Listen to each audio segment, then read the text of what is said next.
Good evening, I'm Andrew Chang. I'm Adrienne Arsenault. Tonight, Alberta's hospitals approach a calamitous brink. We have never ever had that number of total patients in ICU before, never in the history of this province. Urgent action from national and municipal leaders. Also tonight, new research about acetaminophen during pregnancy. It's important to realize that acetaminophen is a drug, like any other drug. An important conversation for moms-to-be.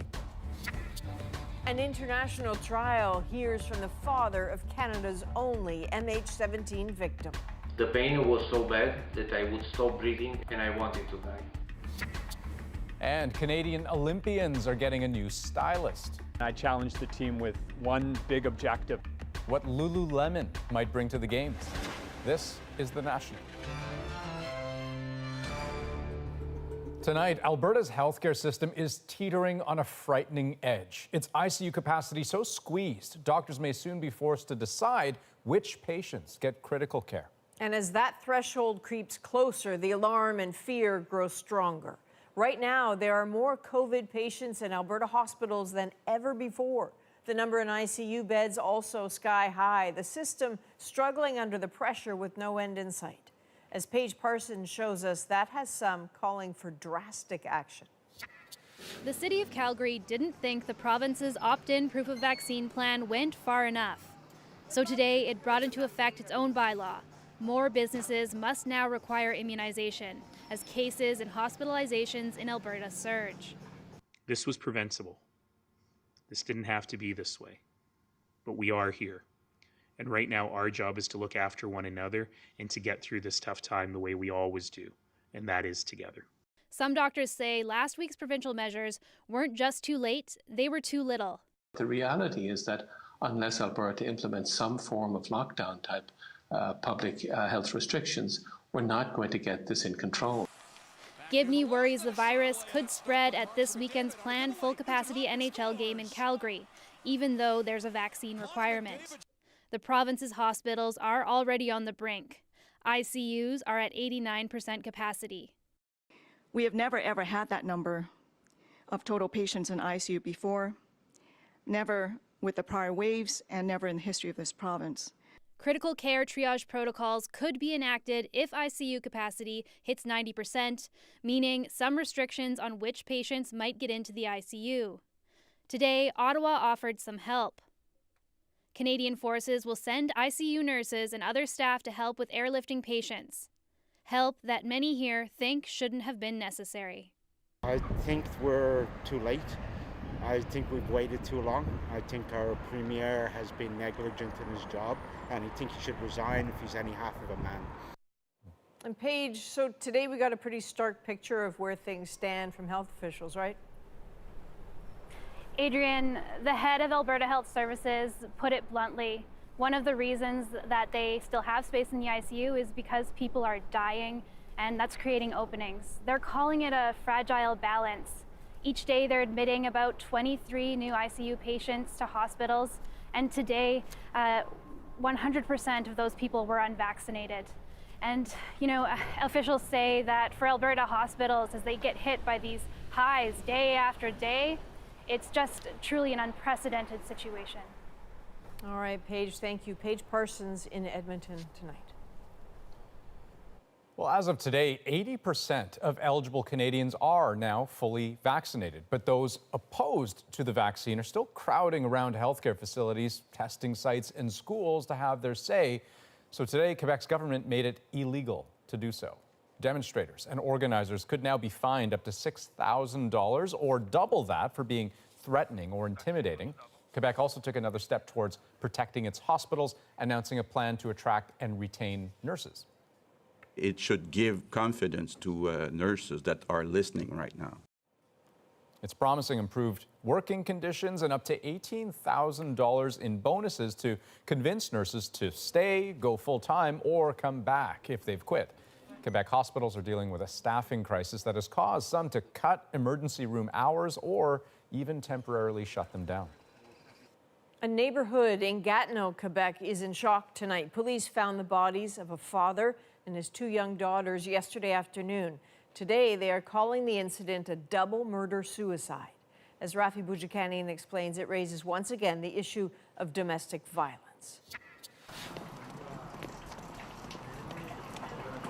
Unable to understand exactly what's happened, but incapable of silence about the horror.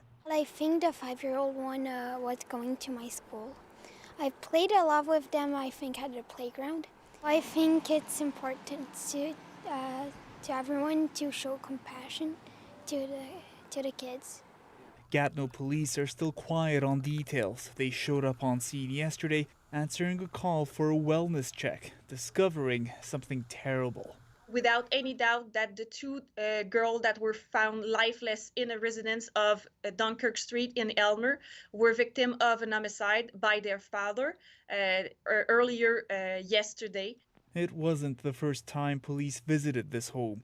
Neighbors described an incident from several weeks ago. So this woman came out yelling for help, and she kept saying, "Help, help, my kids."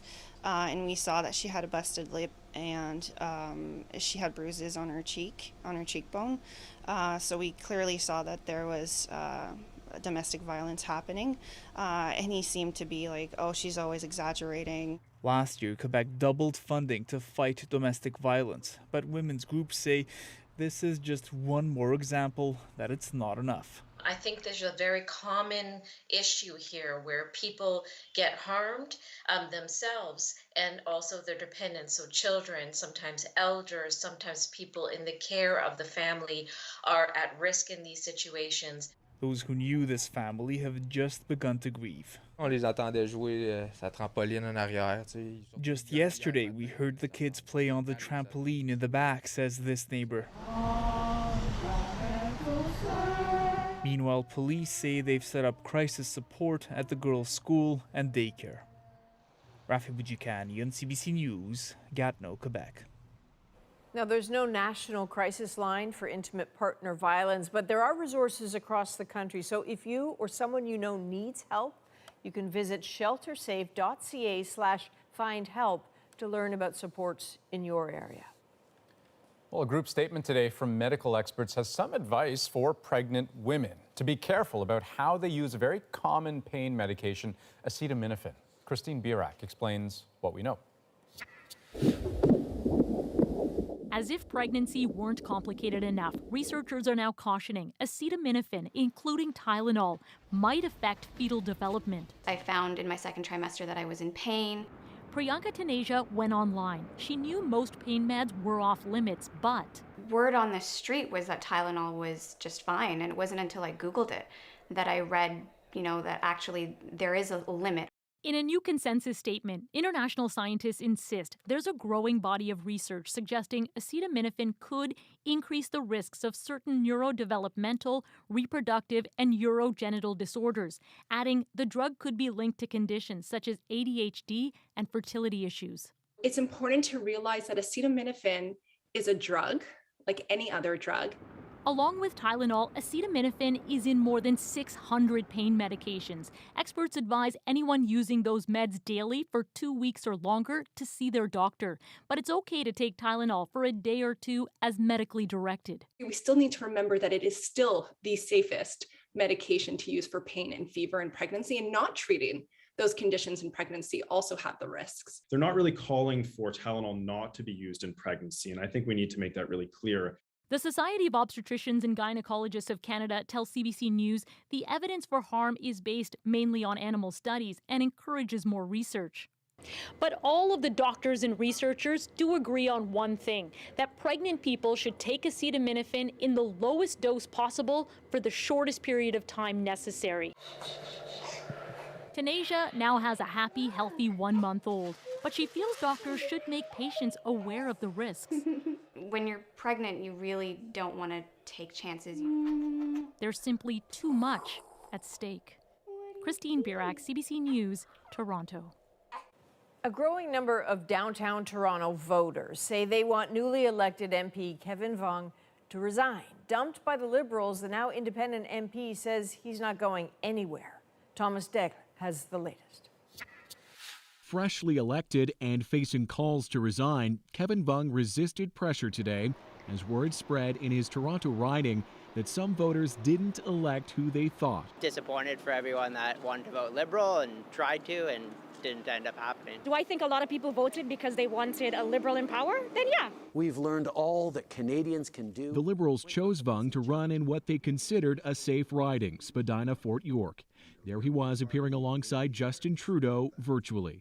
It was only last week the Liberals apparently learned of a previous charge of sexual assault, first filed against Vung, then withdrawn 2 years ago. The party sacked him, but only after ballots were printed saying Kevin Vung Liberal, and after early voting. They ended up with an independent with sexual assault allegations. So it's just time to give the residents of Spadina-Fort York a better choice. After his win, Vung made clear he'll serve as an independent MP, saying in a statement, "There is work to be done to regain trust. I fully intend to do so." Let me introduce you, Kevin Vung. The riding's outgoing Liberal MP, Adam Vaughan, at first offered an endorsement, but says he's since offered different advice. To claim victory on these pretenses with this kind of a cloud over his head was wrong, and I said he needed to resign. Then there's the $1.5 million lawsuit filed against Vung and his business partner, alleging their mask-making business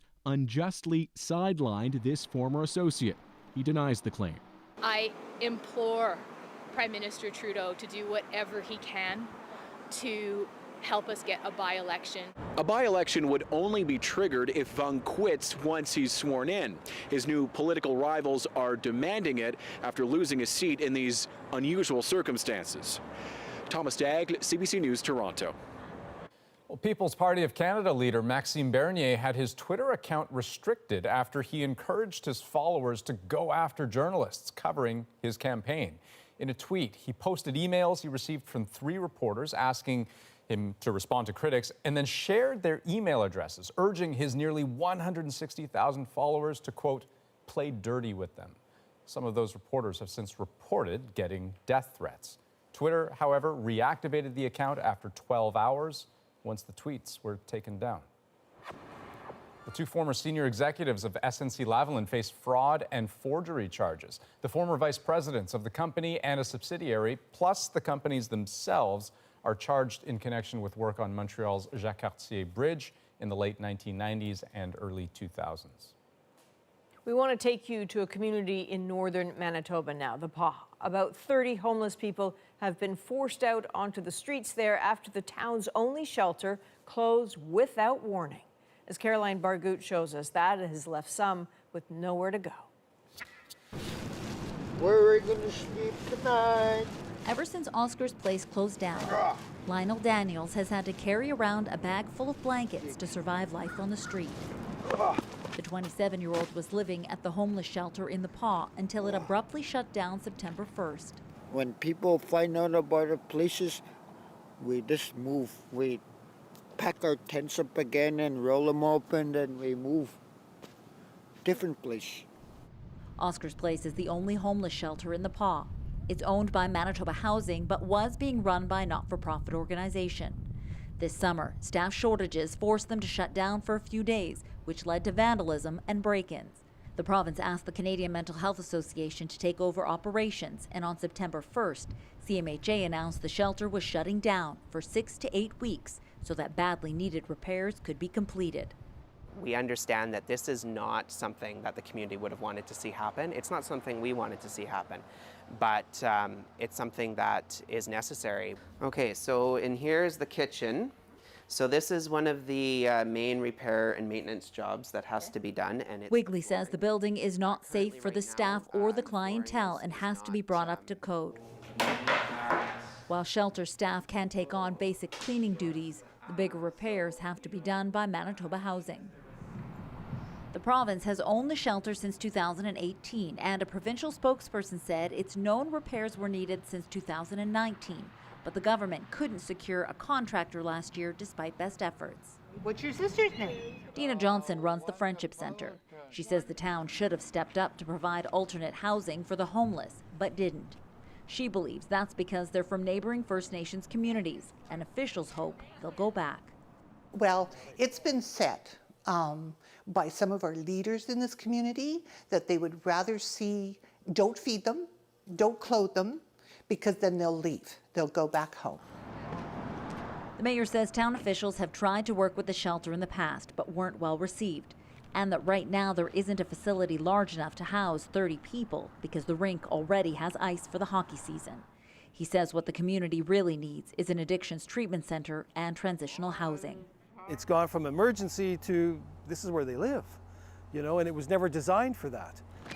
The CMHA and Friendship Center have bought tents, sleeping bags, and blankets for the town's homeless. The province hopes to have the renovations done by November 1st. Caroline Bargood, CBC News, The Paw.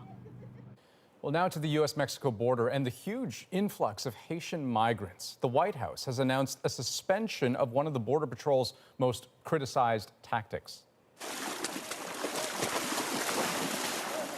Officers will now stop using horses on the American side to deter migrants from crossing the Rio Grande. Those who've gotten through have been taking shelter under a bridge in Del Rio, Texas. The U.S. has deported hundreds to Haiti, but some 3,000 remain in conditions being described as inhumane. The CBC's Katie Simpson is in Texas tonight. Spending the day here in Del Rio, Texas, and you can really feel there is a deep sense of fear among migrants. There is confusion as to what is actually going on, and everyone in this town is seemingly exhausted. Just beyond this fence is where the humanitarian crisis continues to unfold, where we're told about 3,000 migrants are still living underneath that bridge that connects the United States and Mexico. We are told the conditions are incredibly difficult. People who've been in there say babies are sleeping on cardboard. Families are using branches and broken tents as makeshift shelters as they wait to find out whether they're going to be deported or whether they are going to be able to seek asylum in the United States. For those who are able to stay, they are taken in vans and taken in buses to different shelter areas where they're given some food, they're given diapers. We've seen a number of families with small children as they are starting this process, trying to start a new life here in the United States. Now, border officials are trying to work quickly. What we are told by people who are actually going into the camp, they're hopeful that possibly that entire area underneath that bridge could be cleared out this weekend. However, the conditions remain incredibly difficult, and there is a lot of confusion and fear as to what is going to happen next for many of these migrants who are still waiting to learn their future. Katie Simpson, CBC News, Del Rio, Texas.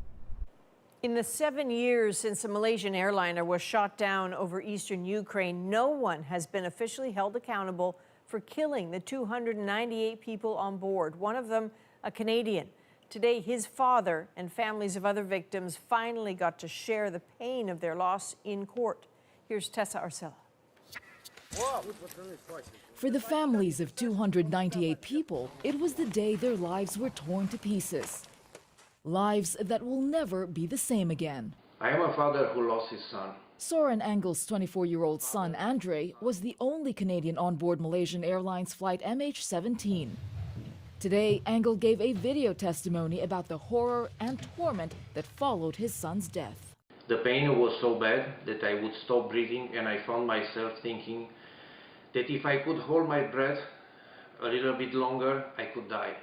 And I wanted to die. Ik doe mijn best om het los te laten. Familiar stories of anguish from around 90 relatives testifying at the murder trial of 4 men, all suspected of having key roles in the Russian-backed separatist forces. It was incredibly difficult to hear, but at the same time very powerful evidence of what's happened to them. A team of international investigators concluded in 2018 that the missile launcher used belonged to the Russian military. But the Russian government has long denied any involvement. So, who did it? Answering that question I think has value to the family. Russian investigative journalist Roman Dobrokhotov says evidence points to the Russian state, but... well, of course, Russia cannot admit its role because, well, first of all, why would they do this? Yet he thinks there might be a silver lining down the road. Only after Vladimir Putin is no longer the president. Possibly we all will witness when Russia will admit all the crimes that were made in the last 20 years. That may be so. But for the grieving families, justice has already been delayed for far too long. Tessa Arcilla, CBC News, London.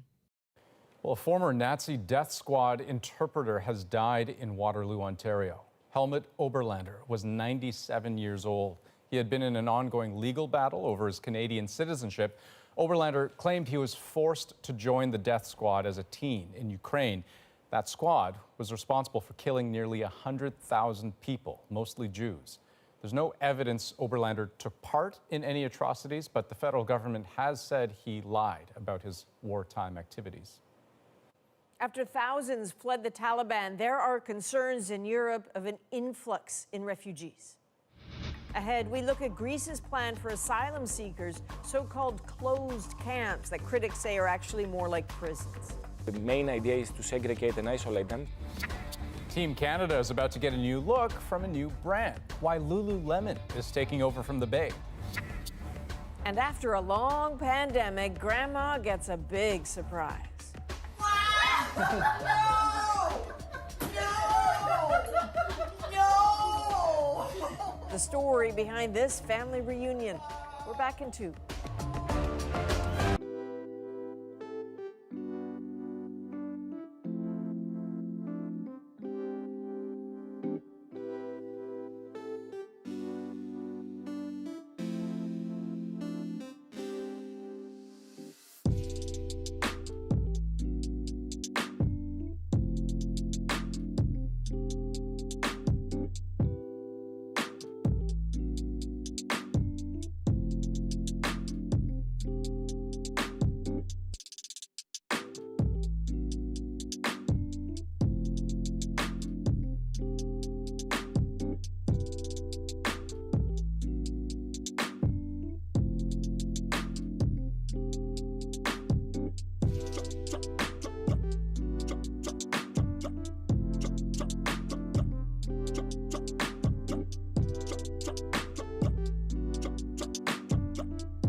I've been involved in this for 34 years and I've never seen anything like it.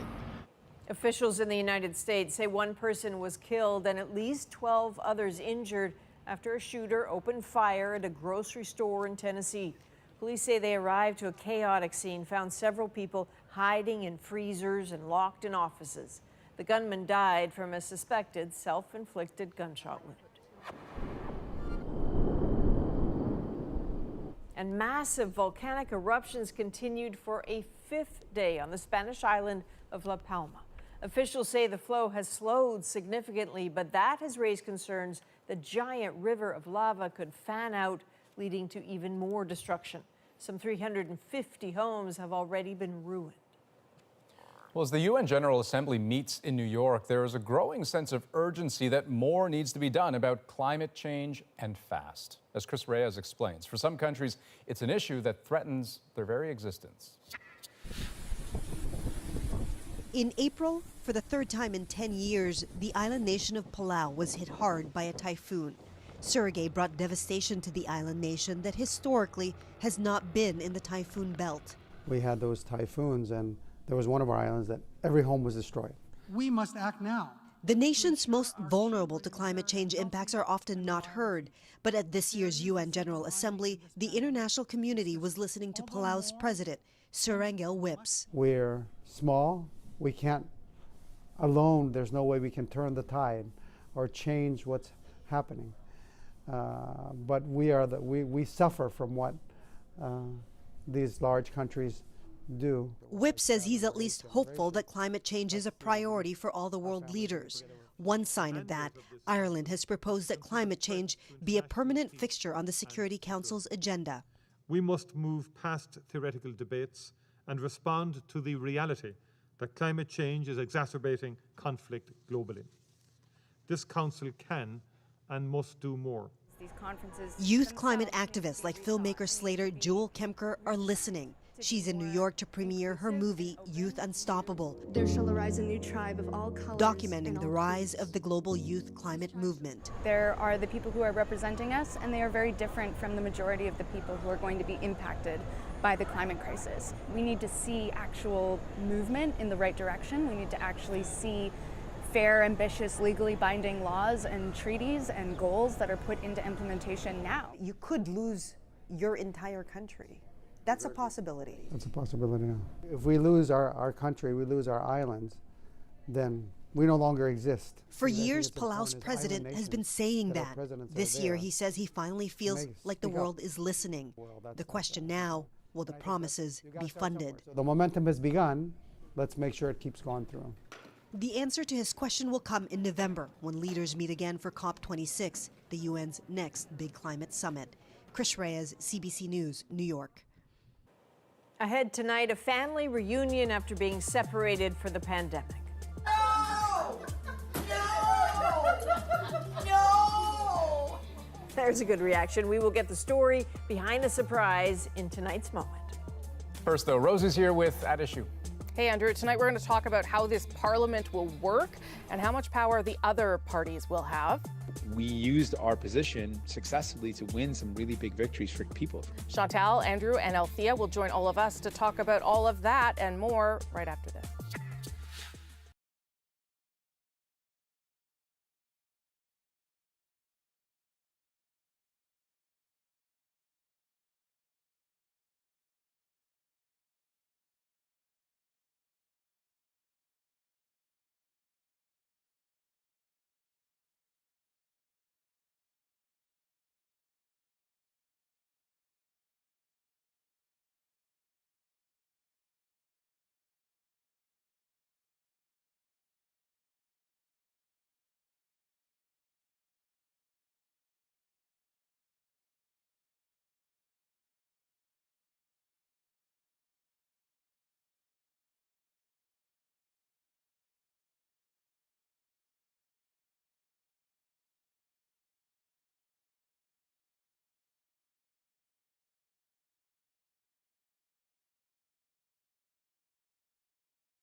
In the aftermath of Monday's federal election, with the seat count remaining mostly the same, there are questions about how Parliament will work and how parties other than the official opposition will leverage their power.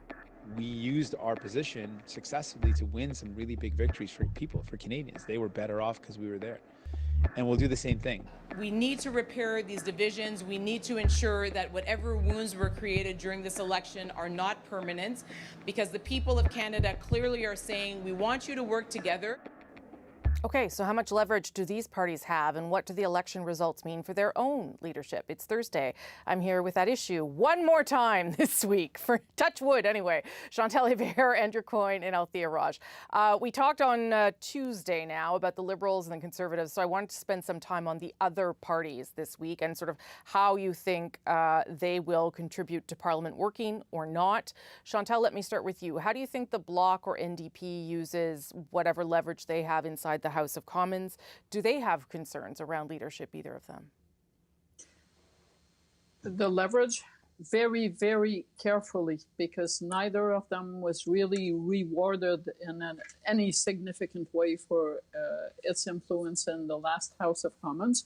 So the notion that people would really think that the NDP, with about the same number of seats, having spent most of its money, would have a knife to the throat of the Liberals would be a problem. Mm-hmm. And a fundamental weakness in the Bloc was exposed over the course of this campaign. It got fixed temporarily by what happened over the English language debate, but it is still there. So yes, Justin Trudeau has a minority government, but neither the Bloc nor the NDP can push too hard because they can't afford to go back in a campaign. Yeah, I mean, that seems to me a pretty fascinating storyline there, Andrew, too, because, yes, we've all ended up sort of where we were, but there are weaknesses still for everybody that they have to be careful with. Yeah, the gun has been taken away from the Prime Minister, there's no doubt. So he doesn't have the additional thing of being able to call an election now, but neither can the opposition be seen to be forcing one unless there's a really good reason and the public is not going to be terribly favorable to anybody who calls this election anytime soon. So yes, everybody has to tread cautiously. Nothing much really has changed other than, as I say, the Prime Minister having lost a little bit of his position. I think you always measure these things against expectations. In 2019, Jagmeet Singh did better than they thought the total wipeout they were expecting, and so he got a lease on life. I think he got a second lease on life here because this Liberal government had been pushing so hard to the left, had been trying to take so much of the ideological ground for the NDP, that plus the usual, you have to vote for us to keep the Tories out. I think many New Democrats will just be relieved that they were able to withstand that kind of pressure. So I think Jagmeet Singh will be safe for now. I want to hear everyone on that, because I think that is also interesting to me, given that they were shut out of the GTA. But Althea, just on how you think the parties will use their leverage first. Well, everybody is weaker, I think, as my colleagues have suggested. Nobody is eager to go into a campaign, except perhaps Erin O'Toole. But on the NDP and the Greens and the Bloc, like we even heard Yves-François Blanchet say that he intends to reach across the aisle to speak to the other political parties to make this parliament work. And I think that was the lesson Canadians sent their political leaders. And for some, that is a lesson that they will keep, because it serves their political interest, as well as, I think, with the message that we heard on Monday. I think that the Conservatives are less likely to sing from the same songbook, even on policy areas where there could be areas of agreement. I'm thinking about housing policies or increasing the workers' benefit, for example, because Erin O'Toole in his election night speech that sounded kind of like a victory speech in some ways, basically threw down the gauntlet and said that he's ready for a campaign if it happens within 18 months. And the one thing that unites all Conservatives, whether they're progressive Conservatives or Reform era or Harper era Conservatives, is a hatred of Justin Trudeau. Chantal wants in there, and Chantal, weigh in on Jagmeet Singh's leadership too. But I'll start with Erin O'Toole and the fact that Conservatives are mostly going to be focused on winning an election in Ontario and watching the damage from and the fallout from what's happening in Alberta. Maybe the Conservatives in the House of Commons do not want to cooperate with Justin Trudeau, but the Premier, who is the Premier of the largest province and who happens to be a Conservative, surely sounded like he wanted to. So someone somewhere will have to reconcile that. On Jagmeet Singh, well, it depends. I mean, if the NDP spent a lot of money on this campaign and got very little in exchange, if they're happy with being the fourth party in the House of Commons, fine. I mean, they can celebrate no gain.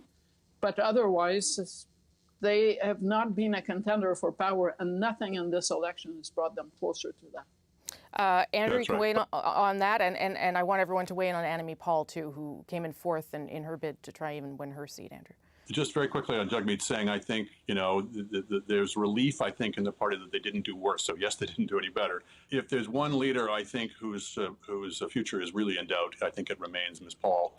She did better in the debate than had been expected, but that party has so many internal fights still to resolve. Yeah. Althea. I agree with Andrew on the future of Annamie Paul. I think that we might get better indication whenever that convention is supposed to be rescheduled for the Green Party. And for the NDP, I think Mr. Singh is in a weakened position, but I'm not entirely sure it's his fault. I know there's a lot of New Democrats on the ground who are disappointed that the party spent a lot of resources, and a lot of resources that rightfully belong with the writing associations, to support a national PR campaign for Mr. Singh to build his brand, but that didn't translate into additional seats. So there is definitely some angry people within NDP circles, but I don't think that's going to cause serious leadership review in 2 years. Yes, Chantal, you want in there? Annamie Paul, I think, should have resigned on election night, given that she put all of her resources on winning a seat and came in fourth. Clear message and clear wrong decision on running there. As for Jagmeet Singh, I mean, the problem with the Jagmeet Singh campaign was not so much that people fled to the Liberals, it's that they had no reason to stay with the NDP, except that the leader is congenial. Yeah, I mean, I sort of wondered that too. I mean, how much time do you legitimately spend on TikTok and social media, knowing that that may not translate into votes? And how much time do you spend talking about issues? I'm not sure that what happened on Monday is a real validation of that strategy, Andrew. It's curious to me. Well, I think, like the Conservatives, they may have put too much stock in the idea that people are going to be so repelled by Justin Trudeau that they would recoil in their direction. So in the NDP's case, since the policy differences had become minimal between the two parties, you could have basically the same policies, but a more likable leader, one who didn't disappoint you, one who didn't let you down, et cetera, et cetera. And, it just didn't seem to get them any gains, that's for sure. Are we at a place where the Green Party is not really a player anymore, given that all parties have actual climate change plans now? You may think some are more effective than others, but is the Green Party no longer something that people should be considering at all? Because I think there's a real question about what it represents, Althea.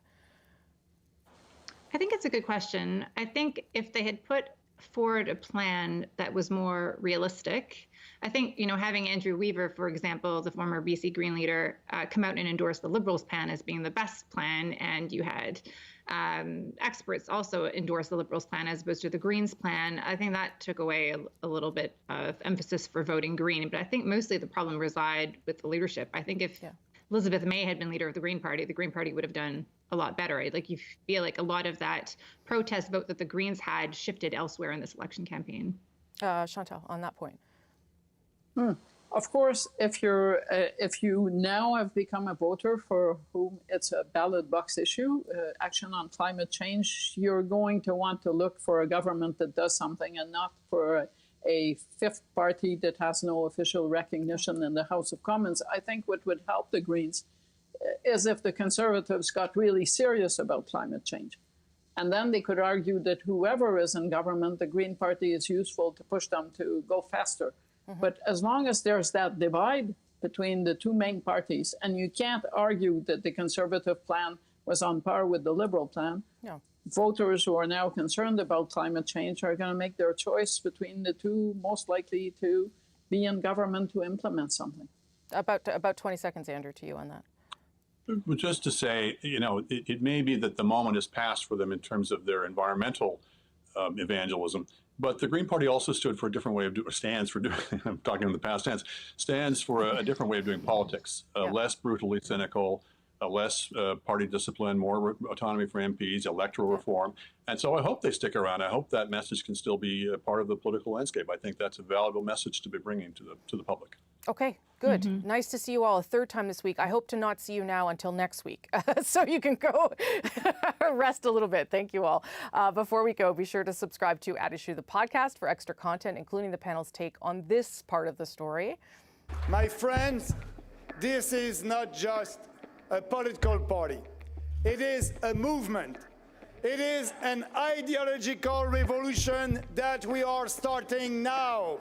What's next for the People's Party of Canada? You can look for that conversation on any major podcast app and our website, cbcnews.ca/thenational. And with that, back to Adrian and Andrew in Toronto.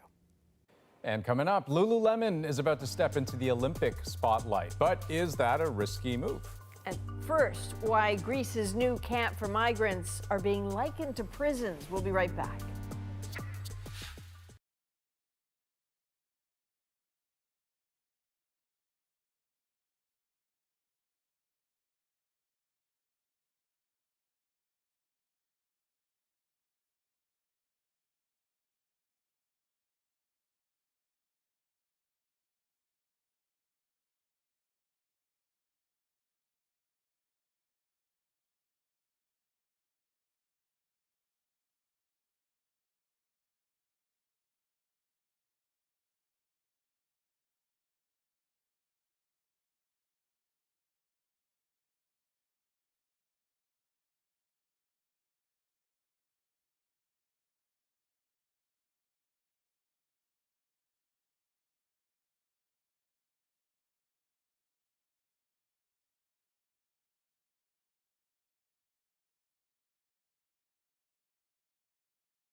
Welcome back. As tens of thousands of Afghans flee their country following the Taliban's takeover, some European countries are concerned about an influx of refugees. Margaret Evans is in Greece, where the government is facing criticism over how it plans to deal with asylum seekers. Life on the perimeter, 1 foot inside Europe, but only just. The past you're trying to leave behind, still in plain sight. It makes for brave faces, even among the young. Fearful of a return to 2016, when hundreds of thousands of mainly Syrian refugees arrived on rickety boats, rights groups say Greece is sending a message. Don't come. The main idea is to segregate and isolate them from the local community, from integration processes, and also the concept of deterrence. Greece plans to move asylum seekers to closed, controlled camps like this one, just opened on Samos. Prisons, say critics. They'll be guarded and away from population centers on 5 islands, including Lesbos.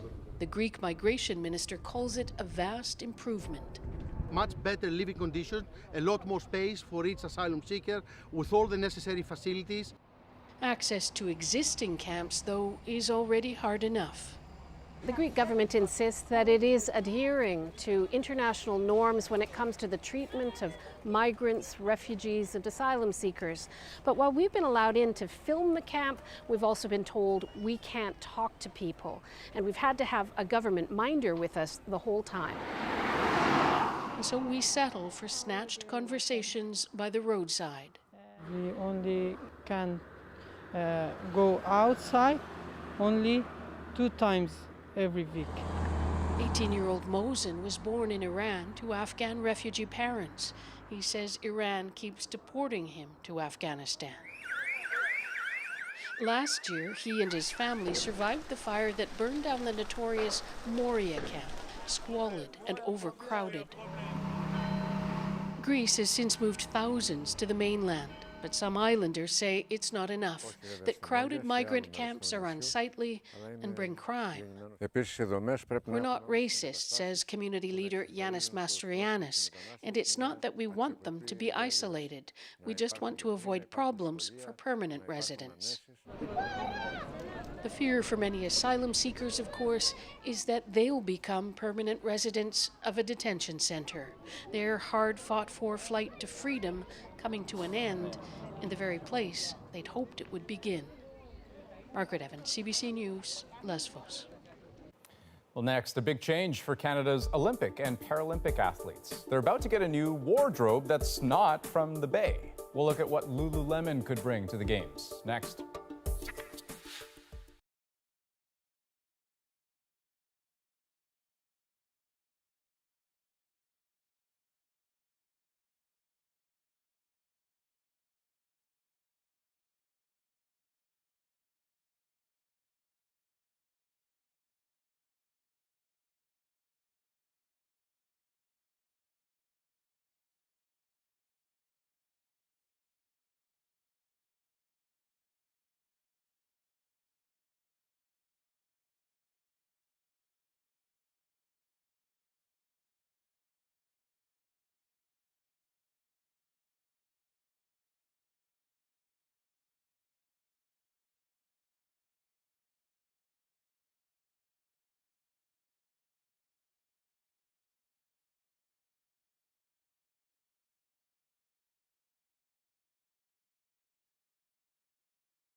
Don't contact me or my family again. A 20-year sentence after everything this woman's been through. You just can't lose hope. Be ready for anything.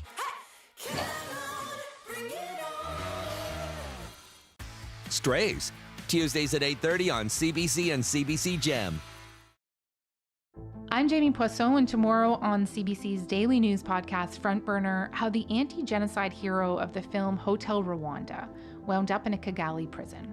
Subscribe wherever you get your podcasts. Well, in what's being called a win for tech consumers, the European Union will require manufacturers to use USB-C cables as the standard charging cable for mobile phones and small electronic devices. Many have already adopted the technology, but Apple still uses its own lightning charging cable. Well, with the Olympic Games just passed and the Winter Games mere months away, Canadian Olympic fashion is on the move. Lululemon will be the official outfitter for Team Canada, a sign of changing times in Canada's retail space as well. Renee Filipponi has the details. The Canadian company, famous for its yoga pants, is stretching its reach. For at least the next 4 Olympic Games, Team Canada will be wearing Lululemon. So I think it's an opportunity for us to work with athletes, work through this incredible partnership, and have guests wear Lululemon celebrating our incredible country. The financial terms have not been disclosed, but the deal has been in the works for 2 years. A number of Olympic items are already on sale, with more to come. And I challenged the team with one big objective, and that was to make the Canadian Olympic athletes and Paralympic athletes the envy of the village. While many companies struggled during the pandemic, Lululemon's profits soared. More people were working from home and looking for comfortable yet work-appropriate attire. Lululemon is taking over from Hudson's Bay, which had the contract since 2006. Its recent Tokyo designs got global attention. It's billed as a twist on the iconic Canadian tuxedo. Okay, that jacket is straight garbage. In a statement, Hudson's Bay says it's proud of the kits worn by athletes on the world stage and wish them continued success. The Bay is going through immense upheaval right now, literally around its own survival. And it doesn't surprise me that they would have dropped out. This retail analyst also says calls for a boycott on the Beijing Games could add some risk for Lululemon. There is a potential positioning issue that Lululemon's going to have to navigate being part of that particular games. But for some Vancouverites, there is pride. Olympians will be wearing gear from a hometown company. I think it's pretty cool because, something that you see on the road and they get to dress the athletes. And it won't take long to see that on the Olympic stage. The next games begin in less than 5 months. Renee Filipponi, CBC News, Vancouver. You know what? Pandemic reunions never get old. We have another one for you.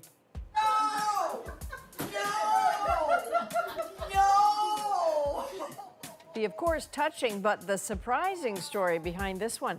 Next.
New season. You got this. New dragon. That looks very cool. New deal. Thank you so much. But not every pitch is a match made in heaven. I don't think this is gonna work, guys. Wow. An all-new season of Dragon's Den on CBC and CBC Gem. Strays, Tuesdays at 8:30 on CBC and CBC Gem. It's Grandpa's birthday today. So we're gonna wait for 1 minute, and then we're gonna go in and surprise them. They have no idea we're here. How great is that? Shane Woodford and his son Henrik flew from Denmark to BC last night to surprise Henrik's grandparents on Grandpa's birthday to boot. What happens next is our moment. My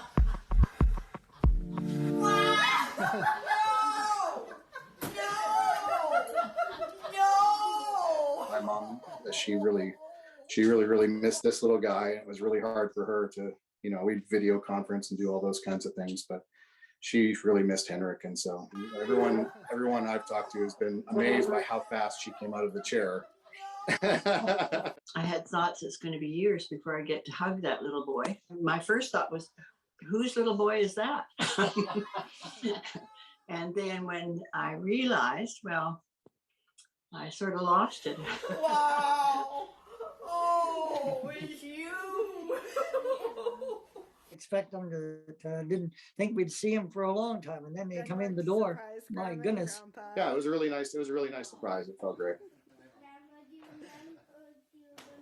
Okay, Ginny launched herself out of that chair. Great. So I'm fascinated by the mechanics of surprises. I always have been. What happened here is that Shane's sister picked him up at the airport, had a cake for Grandpa, walked in the door with the cake, and then hiding behind. And then right back.